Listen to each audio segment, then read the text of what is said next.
జగిత్యాల జిల్లా కేంద్రంలో కోట్ల రూపాయలతో నిర్మించిన hygienic veg and non veg market రెండేళ్లు గడిచినా ఇంకా నిరుపయోగంగానే ఉంది. 9.5 కోట్లకు పైగా ఖర్చుతో బీఆర్ఎస్ సర్కార్ హయాంలో నిర్మించిన ఈ మార్కెట్ ప్రస్తుతం దొంగలకు, మందుబాబులకు అడ్డాగా మారింది. నిర్మాణం పూర్తయినా ఈ ప్రభుత్వం ఉపయోగంలోకి తీసుకురావడం లేదు. ప్రస్తుతం మార్కెట్ పరిస్థితిపై పూర్తి వివరాలు జగిత్యాల జిల్లా ప్రతినిధి సందీప్ రావు అందిస్తారు. జగిత్యాల జిల్లా వ్యాప్తంగా జగిత్యాల జిల్లాలో గతంలో బీఆర్ఎస్ సర్కారు హయాంలో కోట్లాది రూపాయలు వెచ్చించి చిరు వ్యాపారుల సౌకర్యార్థం మొత్తంగా సమీకృత మార్కెట్లను ఏర్పాటు చేసింది. పూర్తి నిర్మాణాలు పూర్తయి అప్పటి పురపాలక శాఖ మంత్రి కేటీఆర్ గారి చేతుల మీదుగా ప్రారంభించుకోవడం కూడా జరిగింది. కానీ ఆ తర్వాత వచ్చినటువంటి కాంగ్రెస్ సర్కారు ఇప్పటి వరకు దాన్ని వినియోగంలోకి తీసుకురాలేదు. దాదాపు 2.5 సంవత్సరాలు గడుస్తోంది. ఇక్కడ చూస్తున్నటువంటి ఈ సమీకృత మార్కెట్ దాదాపు 9,60,00,000లతో అధునాతనంగా భవనాలను నిర్మించారు. అన్ని ఏర్పాట్లు కూడా చేశారు. అయితే దీన్ని వినియోగంలోకి తేకపోవడంతో విద్యుత్ దీపాలు, ఇక్కడ ఏర్పాటు చేసినటువంటి ట్యూబ్లైట్స్తో సహా దిమ్మెలు, అలాగే ఇక్కడ ఉన్నటువంటి మిగతా వస్తువులు అయితే ఎత్తుకెళ్తున్నారు. ఇక ఇదంతా కూడా ఇంత పెద్ద భవనాలు దాదాపు 3 ఫిష్ మార్కెట్తో పాటు కూరగాయల మార్కెట్, పూల మార్కెట్ 3 కూడా విడివిడిగా ఏర్పాటు చేశారు.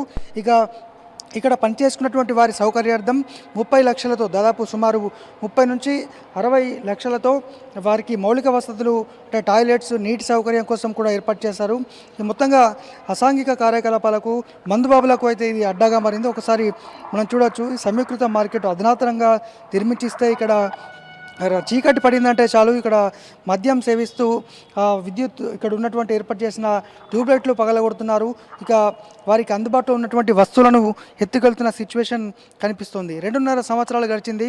ఇటీవల కూడా అంటే స్థానిక ఉన్నటువంటి ఎమ్మెల్యే ఒకసారి పరిశీలించారు, కానీ అందులో ఏమాత్రం కూడా పురోగతి రాలేదు. దీంతో ఇక్కడ చిరు వ్యాపారం మొత్తం కూడా రోడ్లపైనే మార్కెట్లో రోడ్లపైనే విక్రయిస్తున్నారు కూరగాయలు అన్నీ కూడా. దీంతో ట్రాఫిక్ జామ్ ఏర్పడి ప్రజలు కూడా నానా ఇబ్బందులు పడుతున్నారు. మరి ఇది ప్రారంభించకపోవడానికి కారణం ఏంటి అనేది తెలియాల్సి ఉండగా దాదాపు ఇటు కొరుట్ల పట్టణంలో కూడా సమీకృత మార్కెట్ను దాదాపు 7 కోట్ల రూపాయలతో ఏర్పాటు చేశారు.